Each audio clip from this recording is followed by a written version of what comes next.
আসসালামু আলাইকুম। আমি আপনাদের সাথে কিছুক্ষণ লাইভ কথা বলতে এসেছি। আপনারা আমার জন্য অবশ্যই অনেক করেছেন। আপনারা আমাকে যখন ধরে নিয়ে যায় তখন আপনাদের অবদান অনেক ছিল, এটার জন্য আমি কৃতজ্ঞ অবশ্যই। আমি যেই কারণে আজকে লাইভ করতে আসলাম, যেখানে আপনারা সবাই যেহেতু স্টুডেন্টরা আন্দোলন করেছে আমার পক্ষে, যেটা আমাকে সাহায্য করেছে, আল্লাহ সুবহানাহু ওয়া তাআলা তো সবচেয়ে সাহায্য করেছে, তো অবশ্যই আলেম ওলামারা আমার ব্যাপারে ফেসবুকে অনেক কথা বলেছেন, তার জন্য আমি কৃতজ্ঞ। তো আমি আসলে সবার কাছে কৃতজ্ঞ। অনেক আইনজীবী আমার জন্য দাঁড়িয়েছে, তাদের কাছে আমি কৃতজ্ঞ। এমনকি কিছু পুলিশ আমার নিয়ে তারাও প্রতিবাদ করেছেন যে আমাকে কেন ধরা হলো। তো সব কিছু নিয়ে আমি সবার কাছে কৃতজ্ঞ। তাই এর বিনিময়ে আমি হয়তোবা কিছু দিতে পারবো না, হয়তোবা একটা গল্প দিতে পারবো। আমি আপনাদের কাছে একটা গল্প প্রেজেন্ট করতে এসেছি। এই গল্পটা আপনাকে শেয়ার করি, ইনফর্মালি কথা বলি, গল্পটা আপনাকে দেখাই, আপনাদের গল্পটা হয়তোবা ভালো লাগতে পারে, তাই এই গল্পটা আমি আপনাদেরকে বলতে চাই। প্রথম আপনারা অনেকেই প্রশ্ন করছেন, আমি একটা স্ট্যাটাস দিয়েছিলাম যে এই উম্মা কি এক না এই উম্মা বিভক্ত। আমি স্ট্যাটাসে বলেছি যে আমাকে ধরলে আপনারা কি করবেন। এটা কেন বলেছি, আমি কেন আগের থেকে এই কথাটা বলবো, বা এর উত্তর হচ্ছে, আমি আসলে আগের থেকে জানতাম আমার নাম হানাদার লিগার বাহিনী, আমার নাম এসেছে। প্রথমে গল্পের শুরুটা হচ্ছে, আমি একটা টাইমে দেখা যাচ্ছে আন্দোলনটা দমে যাচ্ছিল, তো তখন সাদিক ভাই উনি আমাকে আসলে বলেন যে আমরা কি করতে পারি এখন, মানে আপনাকে ধরলে হয়তো বা আন্দোলনটা আরও চাঙ্গা হবে।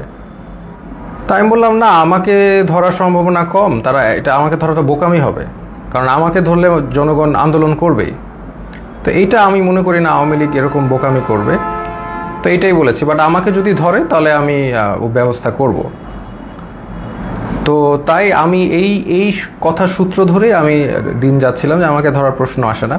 বাট আমি তারপরও প্রস্তুতি নেওয়া শুরু করি, আমি বিভিন্ন একটা নামের লিস্ট করি যে আমাকে ধরা মাত্র কে কি করতে হবে। এবং এটা আমার ছোট বোনকে আমি শিখিয়ে দিই যে তুমি আমাকে ধরলে এই নাম্বারে, এই সব নাম্বারে ফোন দিবা, এনাকে এই কথা বলবা, ওনাকে এই কথা বলবা, অ্যাডভোকেট নাম্বার, মিডিয়ার নাম্বার, সবার নাম্বার আমি দিয়ে রেখেছিলাম। তারপরে একদিন হঠাৎ ডক্টর সরওয়ার হোসেন উনি আমাকে ফোন করে আমাকে বলেন যে আসিফ, তোমার আর আমার নাম এসেছে, তোমার আর আমাকে আটক করা হবে, তুমি এখন, আমি এইটা লাস্ট ফোন দিলাম তোমাকে, তুমি এখন তাড়াতাড়ি পালাও। তো উনি আমাকে অবশ্যই 100% ভালোবাসেন, না হলে উনি রিস্ক নিয়ে আমাকে ফোন দিয়ে জানাতেন না, কারণ আমাদের সবার ফোন ট্র্যাকিং হচ্ছে। এটা জেনেও ডক্টর সরওয়ার হোসেন আমাকে ফোন দিলেন এবং ফোন দিয়ে উনি আমাকে পালাতে বললেন, কিন্তু আমি রাজি হলাম না। কারণ আমাকে যদি ধরে, এই বোকামিটা যদি তারা করে, তাহলে তারা নিজেরাই বিপদে পড়বে। আর আমি কেন পালাবো? আমি যদি পালাই তাহলে তো মানে এটা তো আমি কোনো অপরাধ করি নাই। আমি যদি অপরাধ না করি তাহলে আমি পালাবো কেন? তাই আমি পালাই নাই। আমি একদম স্ট্রং ছিলাম। আমি পালাই নাই। আমি মোটামুটি প্রিপারেশন নিচ্ছি যে আমাকে ধরে মেরে ফেলা হবে অথবা আমাকে টর্চার করা হবে, দুইটার একটা কি হবে। But I don't care. যদি এটা উম্মার কাজে দেয় তাহলে আলহামদুলিল্লাহ। তারপরে যে আমার বোনের যেগুলো প্রস্তুতি আছে, আমি নিজে একটা ভিডিও বানাই। আপনি যদি এই ভিডিও, সেখানে আমি বলি যে আমার যদি ভিডিওটা দেখেন তাহলে তার মানে আমি মৃত, আই এম ডেড, অথবা আমি গুম, এরকম একটা ভিডিও করে রাখি। তো করে আমার বোনকে সব শিখিয়ে দিই যে আমাকে ধরলে এটা করবা, ওইটা করবা, এটা করবা, এর কাছে যাবা, একে ফোন দিবা, সব একটা লিস্ট আমি করি। তো করার পর আমি আসলে মানসিকভাবে প্রস্তুত হয়ে যাই যে I can be dead, I can be killed, আমি শেষ হয়ে যাব।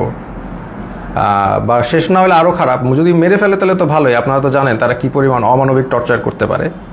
তা আমি আসলে মরাটাই বেস্ট সিচুয়েশন ধরে নিয়ে আমি প্রস্তুতি নিয়েছি। তারপর আমি মনে করেন অপেক্ষা করে একদিন ওই দিন রাতে 1টার সময় বেল বাজে। তখন আমার মনে হয় যে রাজাকাররা আসছে বা ওই লিগার হানাদাররা আসছে। তা আমি যে দরজায় দেখি কি আমার দারোয়ান। তা আমি ঘুমের মধ্যে ছিলাম, তো আসলে ওইভাবে চিন্তা করি নাই যে এইটা একটা ট্র্যাপ। আমি খুলে দারোয়ানকে জিজ্ঞেস করতে গেলাম কি, সাথে সাথে দরজা ধাক্কা দিয়ে হানাদার লিগার বাহিনী ঢুকে গেল। আমি তো মানসিকভাবে প্রস্তুত, এখন ঢুকে গেছে, এখন তো আর কিছু করার নাই। আমি বললাম আপনারা দাঁড়ান, আমি আসতেছি। এটা বলে আমি আমার ছোট বোনের মানে কাপড় নিয়ে আসতেছি, তো আমি আমার ছোট বোনের রুমে গিয়ে আমি ওর চুলটা টান দিলাম, ও রাগ করে উঠে বসলো, আমার দিকে তাকালো। তো আমি বললাম দে আর হিয়ার। তো ও বললো কে? পুলিশ। আমি বললাম you know what to do, তুমি জানো তোমার এখন কি করতে হবে, এই শেষ কথা। তারপর আমি একটা কাপড় নিয়ে আমি ওদের সাথে চলে গেলাম। ওরা আমার বাসার যে সিসি ক্যামেরা ওগুলো সব বন্ধ করে রেখেছে, কিন্তু লাকিলি একটা ক্যামেরা অন ছিল, ওরা বুঝে নাই সেটা, ওটাকে তারা ক্যাপচার হয়ে গেছে যে তারা এগুলো নিয়ে গেছে। প্রথম দিন রাতে তারা আরও কয়েকজনকে ধরার চেষ্টা করলো, পায়নি, আমাকে নিয়ে তার ডিবি অফিসে নিলেন।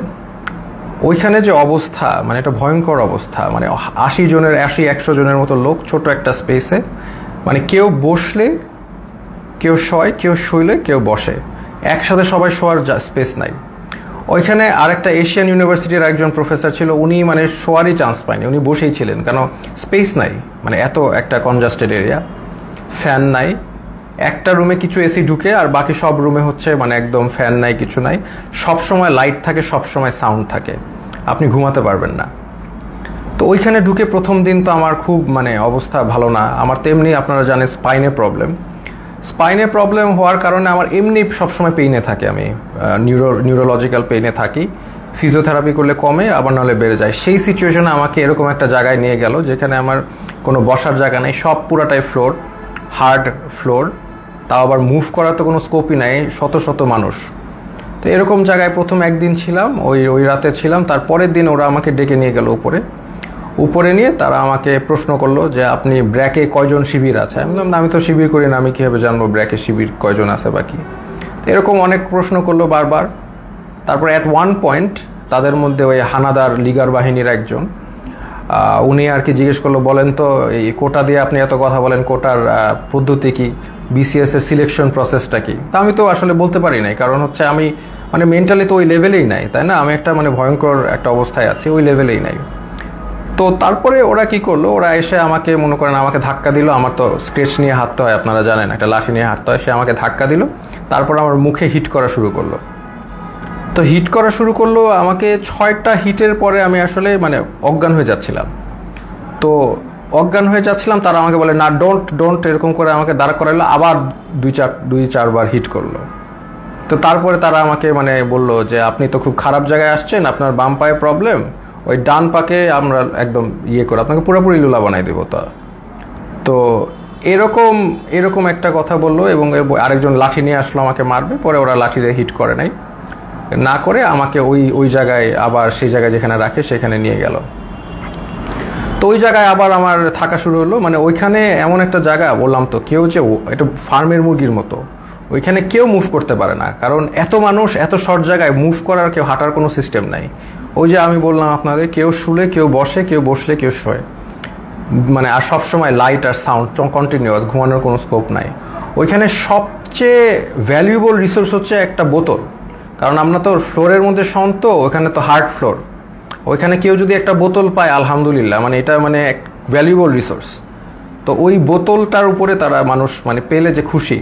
তা আমাকে অনেকে চিনেছে, ওইখানে চেনার কারণে দেখা যাচ্ছে 2 দিনের মধ্যে আমি একটা বোতল ম্যানেজ করলাম মাথায় দিয়ে শোয়ার জন্য ফ্লোরে, এই একটা অবস্থা। তো আরেকটা বিষয় হচ্ছে ওইখানে 80 জনের একটা টয়লেট, আর আমার তো এমনি যেহেতু হাই কমোড ইউজ করতে হয়, বিকজ আমার মানে স্পাইনে প্রবলেম আছে, তো ওইখানে লো কমোড, তাও আবার 80 জনের জন্য একটা, 100 জনের জন্য একটা। তো এত লোকের একটা কমোড তো বুঝতেই পারছেন কেউ ইউজ করতে পারে না ওইভাবে। সো আমি খাওয়া কমিয়ে দিলাম, because I have to go to the washroom, এটা তো যাওয়া যাবে না, আমি খুব কম খাওয়া শুরু করলাম যাতে টয়লেটে না যাওয়া লাগে। আর আরেকটা বিষয় হচ্ছে টয়লেটে ইউজ করে সাবানও তারা প্রোভাইড করে না কোনো রকম। সো এইরকম একটা কন্ডিশনে আমরা যাচ্ছি। আর এরপর থেকে আর কি আসলে জিনিসটা বুঝলাম যে বিষয়টা কি, আসলে বুঝার বিষয় ছিল, এখন আমি বুঝতে পারলাম। তো তারা প্রতিদিন ডাক দিবে, নাম কল করবে, ধরেন আপনার নাম হচ্ছে, ধরেন আমার নাম আসিফ মাহতাব, ধরে বলবে আসিফ মাহতাব, বাবার নাম শাহাবুর রহমান, এরকম বলে নিয়ে যাবে, নিয়ে চোখ বাঁধবে, মুখ বাঁধবে, তারপর তাদেরকে ঝুলায় টর্চার করতে থাকবে, বাড়ি দিতে থাকবে বিভিন্নভাবে টর্চার, লাঠি দিয়ে পিটাবে, পায়ের তলায় পিটাবে, হাড়ের বিন্দে মারবে, মানে মানুষের শরীর নীল অবস্থায় তারা ফিরে যায়, সারা শরীর মারতে রক্ত জমাট বেঁধে নীল অবস্থায় এক একজন লোক ফিরে। জাস্ট, এবং তারা সাইকোলজিক্যালি একদম মানে অবভিয়াসলি নর্মাল না, কারণ তারা এখন নাম শুনলে, তাদের নামটা ডাক দিলে তারা ভরকায় ওঠে যে এখন মনে হয় তাদেরকে নিয়ে টর্চার করবে। তো এইরকম অবস্থা আমি দেখলাম বিষয়টা যে এরকম চলছে।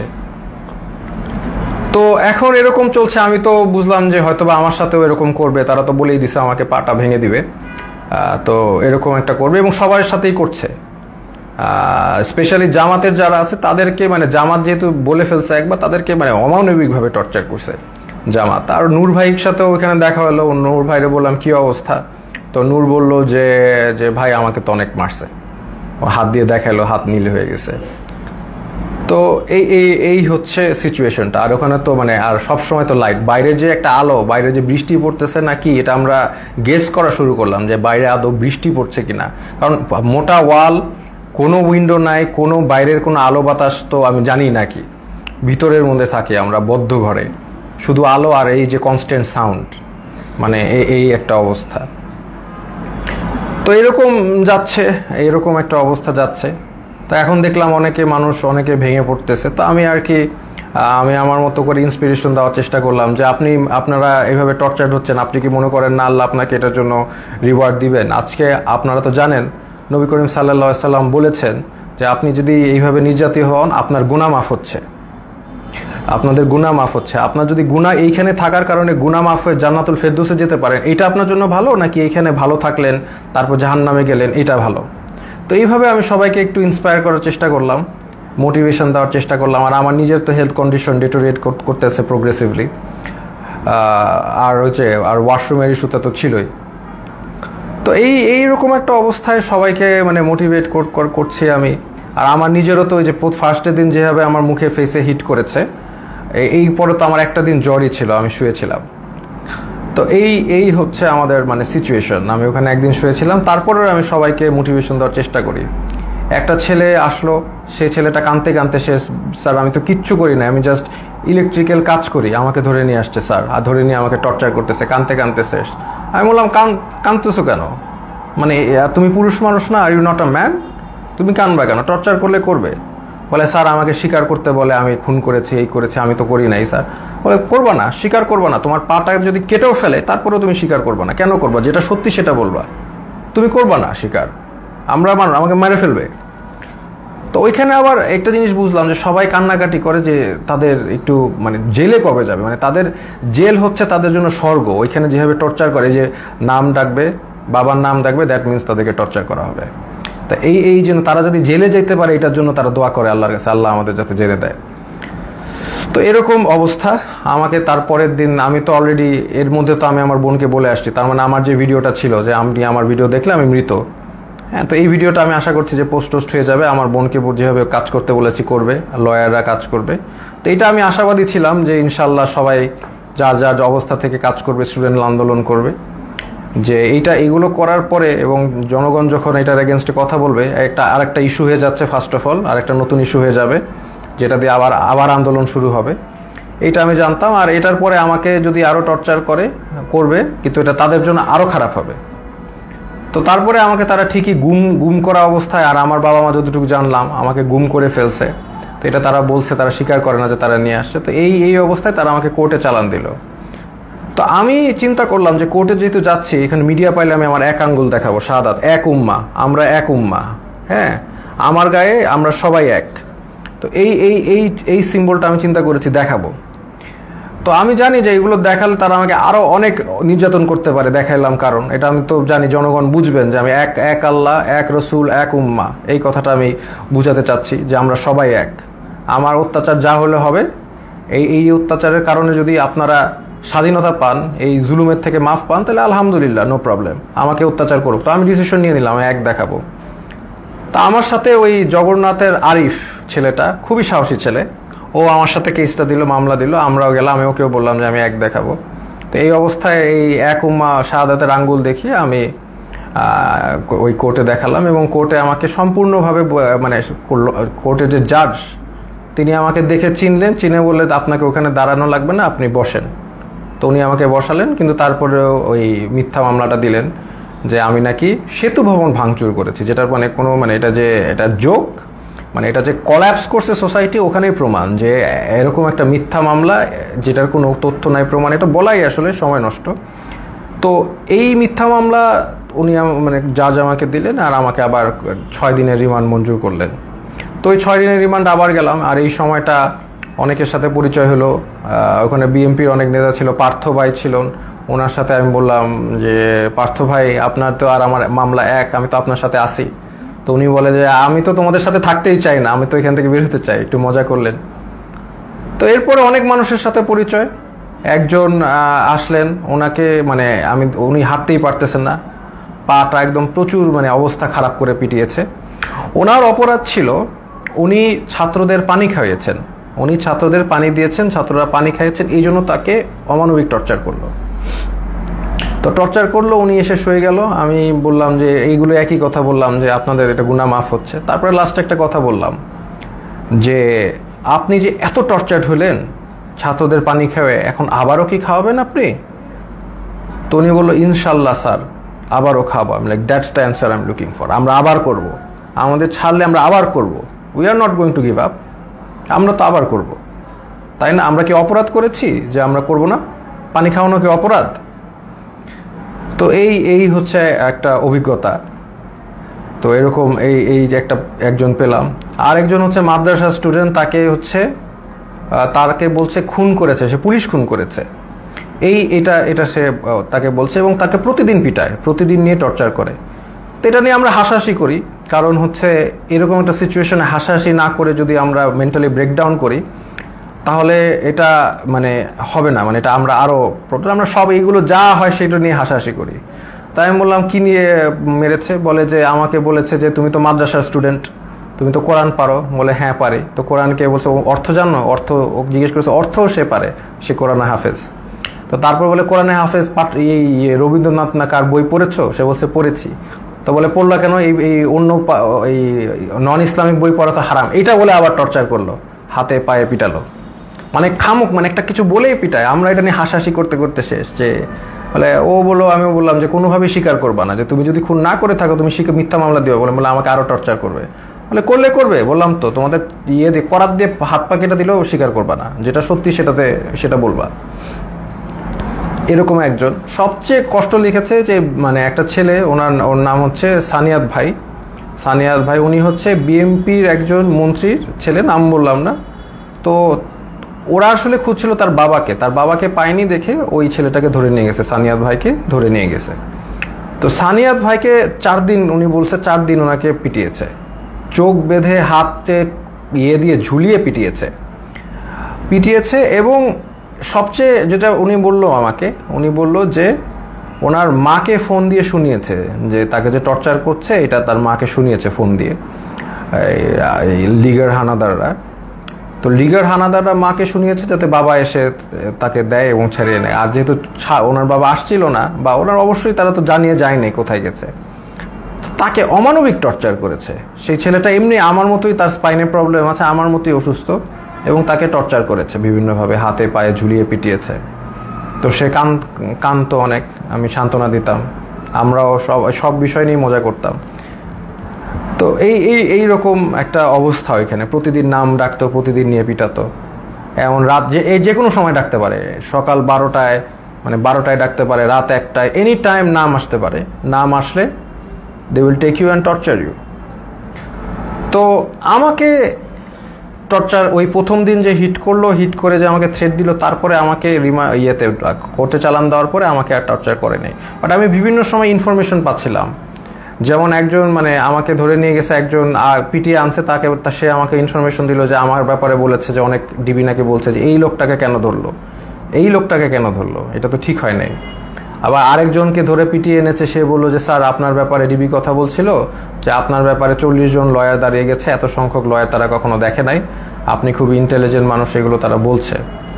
দেখা যাচ্ছে তাদের আমার প্রতি একটা রেসপেক্ট ছিল। ওই একদিন হিট করার পর তারা আমাকে হিট করে নাই, বাট দ্যাট ডাজন্ট ফরগিভ তারা অন্য যাদেরকে এইভাবে টর্চার করেছে। ফার্স্ট অফ অল, একটা পুলিশ একটা ডিটেইনিকে কখনো হিট করতে পারে না, that is a crime, that is criminal, they committed crime against humanity, তাই না? এটা ইন্টারন্যাশনাল, আন্তর্জাতিক ট্রাইব্যুনালে তাদের বিচার হওয়া উচিত।